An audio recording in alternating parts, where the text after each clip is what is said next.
All right, welcome everybody to our session. It's not a best practice if no one can follow it, learning from our container security mistakes. I'm John Morello. I'm the CTO and co-founder of Minimus. Previously, I did the same thing at Twistlock, which you guys might remember. So we have a long history in container security going back, I guess, when you could say it kind of all started about 10 years ago. And Alex? Hi, I'm Alex Zenla, the CTO of Edera. I have only been in cloud native for like a year or something. Previously, I worked in the IoT industry on different various things for the last 12 years. And I am very interested in security because of the lack of security in IoT. So we'll start off with just a little bit of, I guess, of retrospection about where things are coming from, where we've been, talk about some of the things that we saw over these past 10 years, and then what are some of the remaining, if not problems, at least things that are still problematic for people, and some of the opportunities to improve on those. So of course, we have a meme about that. But if you take your time machine back to 2016 or even 2015 when we started Twistlock, that was the dawn of this new age of computing, which at this point I think is kind of just like normal computing. I mean, we're all here at KubeCon, of course, so nobody thinks anything's particularly interesting or cool about the fact that you're running your application on containers and Kubernetes anymore. And that's a good thing, right? It means that everybody's using that. It's just sort of a normal, natural part of the way that you operate modern applications. But if you think back 10 years ago, that was a quite different thing. Like through my own career, there have been a number of generations of computing, starting, you had the kind of client server days and virtualization, as it were, and then cloud, and then, cloud native. And I guess today you could talk about everything becoming very AI focused. But at the beginning of this cloud native world, people really didn't have a good grasp about the best ways to develop and operate and really to secure this new set of technologies. With everything else in computing, computing is always about layers of abstraction over previous layers of abstraction. And that always makes security in many cases more difficult because there's more channels, there's more things that you have to consider when you want to think about how do you secure the entire stack when that stack is continuously built on more and more stuff. There's more and more dependencies that are there. So one of the challenges that people had in those days really was the fact that the tooling that was built for that prior era really wasn't, first of all, just technically aware of containers. Like if you go back to 2015, one of the first things that we built at Twistlock, like literally the first part of the product we were shipped, was just a very basic RBAC proxy, so that you didn't have to say like, oh, if somebody wants to run containers, they have to be root on the machine, which was literally how it was in 2015, which seems kind of crazy today. But how most technologies start, security unfortunately is not the first thing that people focus on. In fact, it's actually one of the last things a lot of times that people think of. And at the same time, even understanding what your risk posture was. If I have a container image that I've pulled from Docker Hub or wherever I might have gotten it, is this thing safe for me to use from a very minimal standpoint of just like, does it have a bunch of vulnerabilities? And just being able to see inside of that, to be able to see through the layers, to be able to figure out like what vulnerabilities exist, that was something that was very difficult. Further, when you were operating and running these entities, this was coming from a world where the cloud was still basically a bunch of EC2 or whatever the provider was, virtual machines. Where the notion of protecting network traffic was a lot more clear. You had these virtual networks that existed. You had host-based firewalls. People were generally familiar with that technology and had been using that kind of technology for at that point 20 years, arguably. Well, when everything again is abstracted into these container network namespaces and the connectivity there is provided, not at the host level, a lot of the tools just didn't know how to support that. And of course, over those next 5 years or whatever that we ran Twistlock until we sold that, and there's been a lot of other consolidation in that space. Obviously, those tool gaps have been filled for the most part, right? That's why Twistlock existed, and Aquasec and all the other various players. And if you guys use Wiz and Orca and all the things that are in vogue today, but there's still some operational challenges that exist, and that's what Alex is going to help talk about solving. A funny little aside, and this is a real thing because I remember getting this.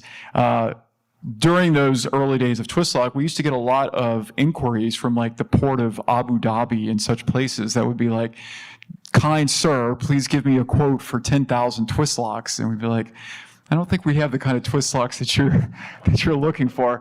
But it actually happened enough that I had a canned email that I would send to people that would explain that because it was so frequent. So it just shows you how even when you have a website with plenty of data that you spent God knows how much money and time on, people still don't necessarily look at it at all.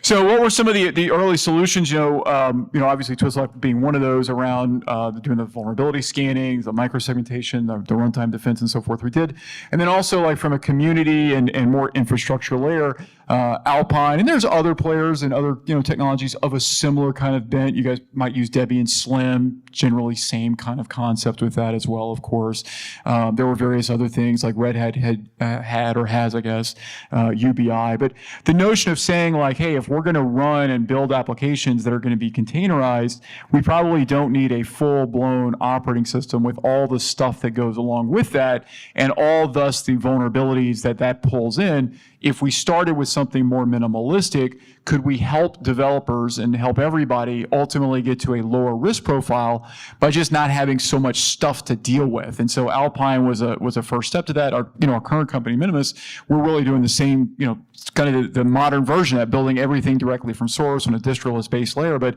just another example of how like all those general security principles are still valid even years later. So if you think about like what that looked like 10 years ago, there was generally this notion that I think Docker was the one that really talked about this or introduced this kind of concept the most, build, ship, and run. There's kind of different phases to the life cycle of an application that you're running in a cloud native form. Building, again, if you can lower the risk by simply not having extraneous unnecessary components, you're using Alpine in those days, or maybe you're using something again like Minimus today, so that you just simply don't have all those components that bring in those vulnerabilities and those risks. Shipping, how do you make sure that what you are actually delivering to your customer or to your internal audience meets your security requirements? So you guys, I'm sure, are familiar with tools like Trivy and Gripe today that you might use to scan a container image for vulnerabilities.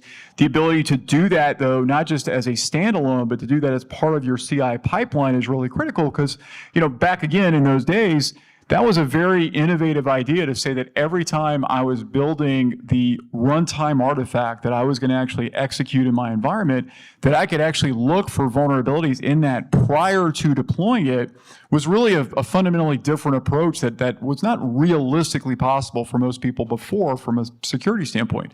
Today, that's something that hopefully everybody considers just to be a normal part of how you operate. I would hope that most of you guys, as you deploy applications on Kubernetes, if not doing it just in the CI process, maybe even doing it with admission controllers and other technologies that allow you to really have a much better gatekeeping ability before you actually deploy something. And then, of course, at runtime, that ability to look for anomalies at runtime, not just process activity, but to really be able to segment and control traffic flows between these different entities. Like with everything else, again, with computing, as you have new technologies, some things become easier and some things become harder. It's very relatively, I would say, easy today to have very sophisticated inter-application connectivity. If you think about all the tooling that exists to facilitate that connectivity today, there's lots of tools that make it easy to discover things, etcd and so forth. But there's also just a lot of tools that make it easy to make those connections between systems. However, at the same time, that is largely abstracted from you as a user. You just deploy something and it kind of like automatically works. Well, if you don't really understand what those flows are, it becomes a lot more difficult to secure them. So Alex is going to talk a little bit about how you can do that today. We also want to make sure this was more interactive too. So, just maybe a show of hands to begin with. How many of you guys would say like the things we've talked about before, up to this point, scanning before deployment, ensuring that you've got controls prior to actually getting something deployed, and some degree of runtime defense, network security controls within that containerized environment. How many of you guys would say that you're using all three of those today in a meaningful way? So it looks like about maybe 2/3 of the audience is doing that already. Out of those guys that raised their hands and said that you're doing it, how many of you would say that you have a generally, let's say, harmonious or happy relationship with the way that you've done it so far? A lot fewer hands. One and a half hands back there. So clearly there's a lot more that I think as an industry, as a community, we can all do to not just like have the basic capabilities be technically capable, but to really make them something that is viable for people to adopt and to use, and to really get the security benefits they need from that. If you kind of distill down what these problems still are, again, today it is very possible for you to utilize a variety of techniques to minimize what goes into your container images, right? You can build images on a distroless base that have a lot less components that are included in that. But that, a lot of organizations, it's very difficult to do that at scale. It's very hard to manage that at scale. Similarly, there's a lot of controls and open source projects that focus on some degree of microsegmentation or container native connectivity between components that are there. The fact that is theoretically possible doesn't mean that it's something that's actually adoptable and usable by people. And so that's really what we want to focus on, is how can you make some of those things more usable? Awesome. So now I'm going to talk about how we solve these problems. The most important thing to remember, and we stuck this meme in here to help you remember, is that containers are not a security boundary. They were never really designed to do what we're doing with them. There is no container concept in the Linux kernel. It is a collection of concepts that are built together into what you think of as a container today. We've built container runtimes here at Edera, and I can tell you that it's not easy. So what's important here to understand is that the way that people defined container security in the past was all about detecting vulnerabilities and maybe some level of prevention of like preventing a system call that's rogue from hitting an application, hitting the host system. But what's really important to understand with that is that today we need to manage the security of a container or an application across its entire life cycle. Not just at the vulnerability scanning level, not just at the runtime level, but really thinking about how holistically we manage these systems. And that represents a paradigm shift today. So that's going from detection to prevention, from alert generation to alert elimination, from post-breach response to pre-breach containment, and reactive compliance to proactive security by design. Your tool should be helping you solve these problems and being proactive and actually bringing you solutions and not problems for you to solve. In our last session, we were just talking about how a lot of security tools are all about giving you a big checklist of things to fix. We have to fix the foundations of our technology in order to support what you are trying to do with your applications today. So what does this look like? It means bringing not just minimal operating systems, but distroless containers. Instead of doing CVE scans or just CVE scans, making hardened CVE-free images so that you don't even have a CVE that you need to scan out of it. And then in-cluster microsegmentation in the past can now be hardened runtime with isolation. So it's building your container runtime so that it's not just a C group and a namespace in the Linux kernel, but truly something that is actually meant to be a container from the lowest level on. And what does that mean with hardened runtime? It's multi-tenant isolation that's putting actual sandboxes around and between your workloads so that they can actually be protected and actually ensure that you actually can trust the security of your system. And that's eliminating attack surface, like your trusted computing base. That's the amount of code that's reachable that can actually run at runtime. If we can reduce that trusted computing base, then we can decrease the possibility of an attack even being possible. And then when things do go wrong, we have real-time containment. That means quarantining or a kill switch capability so that you can actually take a vulnerability that occurred and inspect what happened, but also ensure that it does not make any sort of security sensitive decision or contact the network. Security can't be a series of stoplights. Maintenance is just as important as easy integration. So that means that it's all well and good to say that something is easy to install, but what's the life cycle of managing that tool? Does it help you? Is it hurting you? Visibility can't cause paralysis. We've talked with people who have all sorts of alerting systems and observability systems that have massive influxes of logs. And sure, that's really good for when something goes wrong, but what happens when you want to just understand that the security of your system is good from the outset? You have to pour through all of those logs, and it's really difficult to handle. And security should work with developers to keep moving forward. There's a huge problem right now in the industry where security is really all about kind of giving a big checklist of problems, but also there's like an antagonistic relationship between security and developers, especially with the rise of AI-generated code today. We need to fix that problem by making security kind of work for the developers, and the developers understand that the security is by nature something that needs to be solved. Especially with AI, I'm personally terrified of what's going to happen the more AI-generated code gets deployed into production. And security should shape the road. It can't just replace the technologies with a big, beautiful island. You need to have a real bridge for adoption. I talk about internally at Edera a lot about how we build things that are actually easy to consume in platforms today versus something that you have to go build your application directly for it. Allow people to take their existing application and make it more secure by having a better foundation. And we need to redefine that security and dev intersection and make them like each other again. And if you remember nothing else from this talk, it's very important to understand that easy to deploy does not mean easy to maintain. Just because you can deploy it does not mean that the maintenance over time is going to be worth it. There's a lot of tools today that get deployed and then basically immediately removed the first time someone has to touch it. Baking security in from the start is a lot easier than bolting it on later.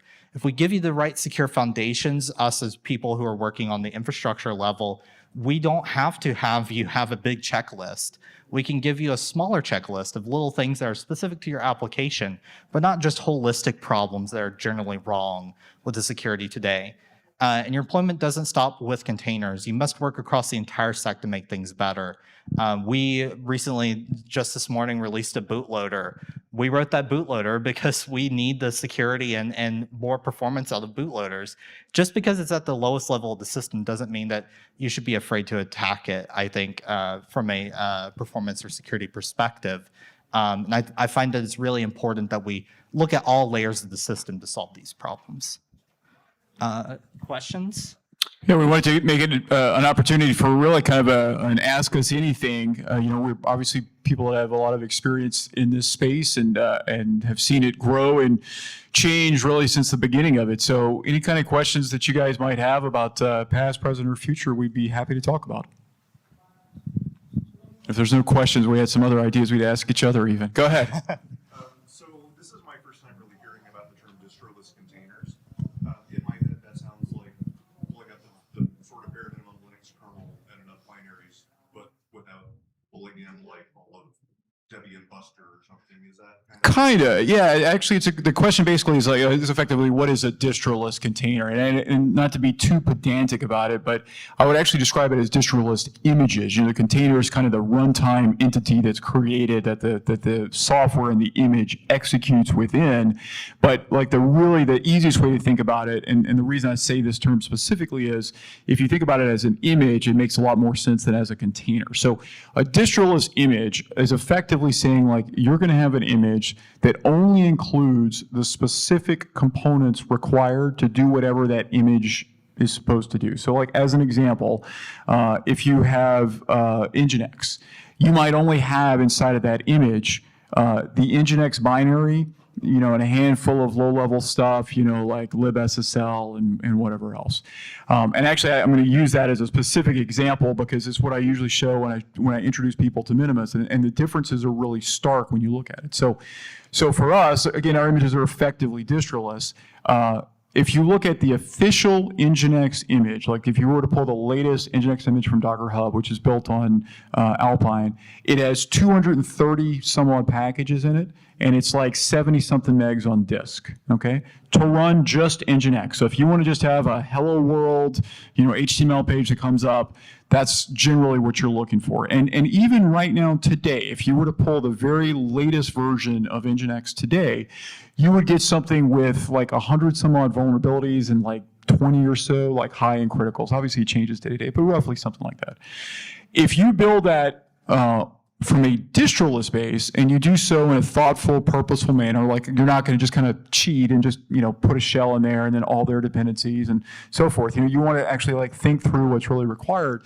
The Minimus version of Nginx has like 15 packages and is like 9 megs on disk. So it's like literally an order of magnitude smaller, and that's how our image we can maintain pretty much continuously at 0 CVEs. At least no more CVEs than exist in the upstream for whatever the given components are. So you might say, okay, well, why would I need to do work with Minimus or anybody else around that? The unfortunate reality is it's actually difficult to, as like an end user, so to speak, for you to think through for every one of the images that you use, what actually needs to be in there and how do you actually build that in a distroless manner, which is why very few projects issue an official image that's distroless. They could, but if you're Nginx, I don't want to speak on their behalf, but anybody basically that's out there, that build team for that community would really have to have a lot of awareness and put in a lot of thought and effort to minimizing what's in there. It's a lot easier for them, to just kind of simply build on something that's got bash and busybox and know that all the shit, scripts and so forth are going to work. And it also is relatively easier from their perspective to support their quote unquote customers, their user community. If I can say like, hey, if you download this image, it's got the debugging tools, the logging tools, like all that stuff. But the reality is, of course, all those things have their dependencies, which have their own dependencies, and it can do third, fourth order dependencies, and that's how you end up with something that's 10x larger. So the value of that we provide for Minimus, and that any sort of provider of such images would do, is being able to do that work at scale to decompose and kind of factor down what are the really required components to run not just one thing, an example, but hundreds and hundreds of different applications, and then to do all the work to engineer that so that it works, and then to maintain that continuously over time. That's really the difficult piece with it. You could easily today or this afternoon, you could make a distroless image for almost anything, but doing that at scale in a manner that's going to work reliably for your developer teams, that's the part that's hard to do.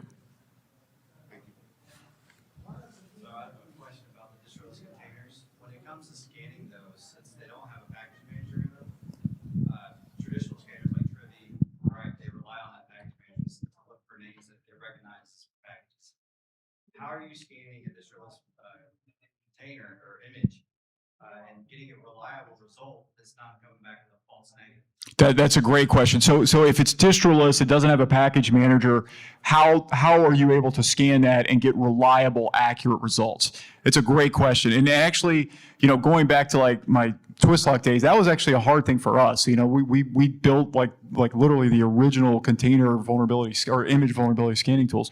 The answer is, if it's truly distroless, if there is no package manager and there is no kind of metadata repository that describes what packages are in there, it's really, I would say, effectively impossible to do it reliably, because then you're trying to do some kind of binary analysis, which is completely, inconsistent from one thing to the next, or try to do some sort of hashing, which is also just it does not really work at scale. So when I answered the other gentleman's question, I said that our containers, our images are effectively distroless, because what we do is, even though they are a distroless base, we still have a package manager that we use really just to make it easier for us to do exactly those kind of things, to describe what's inside of it, not just for scanners, but for our own internal tooling to know how to build that. And so really the way that it works in our case and other similar sorts of implementations where you have minimalistic base layers, maybe even effectively distroless base layers, is they will still typically have some kind of entry in Etsy OS release that will say, like in our case, this is a Minimus based image. The operating system is really irrelevant. It doesn't change versions or anything, but what that allows a scanner to do is to say, okay, if I see that the provider is Minimus, here's where the secdb feed is for that. I can pull that data down, and then there is some kind of metadata repository. It might just be some kind of JSON or something like that that exists in the image, but there's something that says, here are the components and the versions of the components that exist within this image. And then you can compare, as a scanner, you can compare the contents of that to whatever is listed in that secdb feed, and thus be able to generate reliable vulnerability results. So like that's the way that we do it. That's the way other similar kinds of projects that also try to do like a minimalistic layer do it.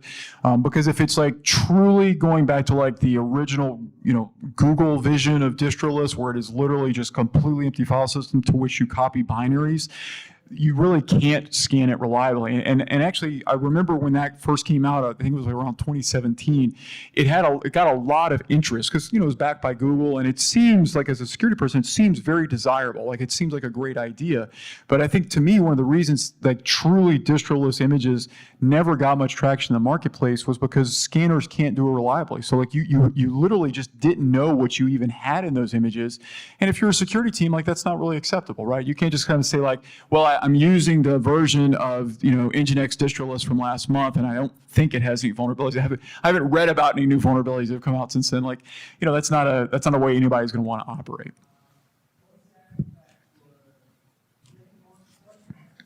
Based on the experience of both, which are the main challenges companies are having trying to adopt a security posture, and what, as a cloud-native industry, we could do about it? Yeah, I think the biggest problem right now is that containers have all sorts of different ways that you can make them massively insecure.